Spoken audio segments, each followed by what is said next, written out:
முதலமைச்சர் ஜோசப் தலைமையிலான அரசு தற்போது தமிழகத்தில் பல்வேறு புதிய நடவடிக்கைகளையும் புதிய திட்டங்களையும் பட்ஜெட்டில் புதிய அறிவிப்புகள் மூலமாக மக்களின் செல்வாக்கை பெறுவதற்காக பட்ஜெட்டில் போது புதிய அறிவிப்புகளையும் அறிவிப்பதற்கான தயார் பணிகளில் தற்போது ஈடுபட்டு வரும் நிலையில் தலைமைச் செயலகத்தில் குறிப்பாக முதலமைச்சரின் அலுவலகத்தில் நடைபெறும் முக்கிய இரகசிய கோப்புகளின் சில நகர்வுகள் எப்படி எதிர்க்கட்சி தலைவர்களுக்கு கசிந்து விடுகிறது என்பதான சந்தேகங்கள் எழத் துவங்கியிருக்கிறது.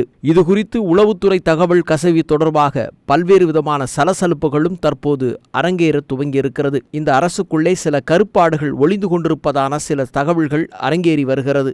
இதுகுறித்த செய்திகள் தலைமைச் செயலக வட்டாரங்கள் மற்றும் பனையூரிலும் சில முக்கியமான அரசியல் விஷயங்கள் குறித்து பேசுகிற பொழுதும் எடுக்கப்படுகிற முக்கிய முடிவுகள் குறித்த கருத்துகள் வெளியே கசைவதாக சில செய்திகள் உலா வந்து கொண்டிருக்கிறது. தமிழகத்தில் நல்லாட்சிக்கான களத்தை உருவாக்கி அதற்காக அரும்பாடுபட்டு வரும் தமிழக முதலமைச்சரின் வேகமான பணிகளை தடுக்கும் வகையில் சில கருப்பு ஆடுகள் அரசின் முக்கிய நகர்வுகளும் அதன் செயல்பாடுகளும் இரகசிய தன்மைகளையும் வெளியே கசைந்துவிடும் பணிகளில் ஈடுபட்டு இருப்பதாக உளவுத்துறையின் அறிக்கையின் மூலமாக தெரிய வந்திருக்கிறது. உளவுத்துறையின் அறிக்கைகள் உயர்மட்ட தலைவர்களின் கைகளுக்கு செல்வதற்கு முன்பாகவே எதிர்க்கட்சிகளாக இருக்கக்கூடிய திமுகவின் பலம் எப்படி போகிறது என்பதுதான் தற்போது தலைமைச் செயலக வட்டாரத்தில் பெரும் பரபரப்பையும் ஏற்படுத்தி வருகிறது.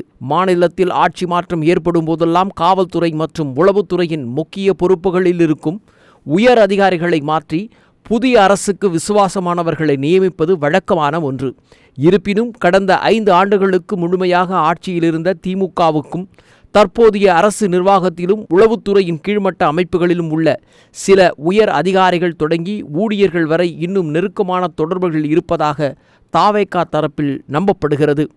பழைய விசுவாசத்தின் காரணமாகவும் நீண்டகால பழக்கத்தினாலும் சில அதிகாரிகள் இரட்டை விசுவாசத்துடன் செயல்பட்டு வருவதால் தாவேகா அரசின் செயல்பாட்டு தன்மைகளின் முக்கிய நகர்வுகளை இரகசிய தகவல்களாக எதிர்க்கட்சி தலைமைக்கு அனுப்பிவிடுவது பெரும் சந்தேகத்தை மேலும் வலுப்படுத்தி வருகிறது.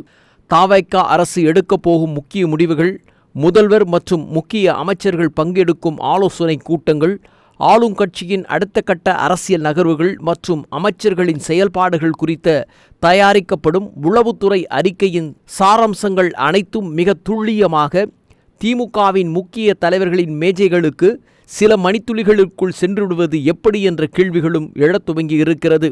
காவல்துறையில் இருக்கும் சில அதிகாரிகள் மேல் சில சந்தேகங்கள் எழுந்த நிலையிலும் அதற்கெல்லாம் மேலாக கட்சிக்குள்ளே இருந்தும் சில கருப்பு ஆடுகள் சில தகவல்களை தலைமைக்கு தெரியாமல் வெளியே கசிந்து விடுவதாகவும் சொல்லப்படுகிறது. அரசு நிர்வாகத்திற்கும் கோட்டை அதிகார வர்க்கத்திற்கும் கையாள்வதற்கு முற்றிலும் புதிய கட்சியாக தமிழக வெற்றிக் கழகத்திற்கு இது ஒரு மிகப்பெரிய சவாலாகவும் தற்போது உருவெடுத்திருக்கிறது.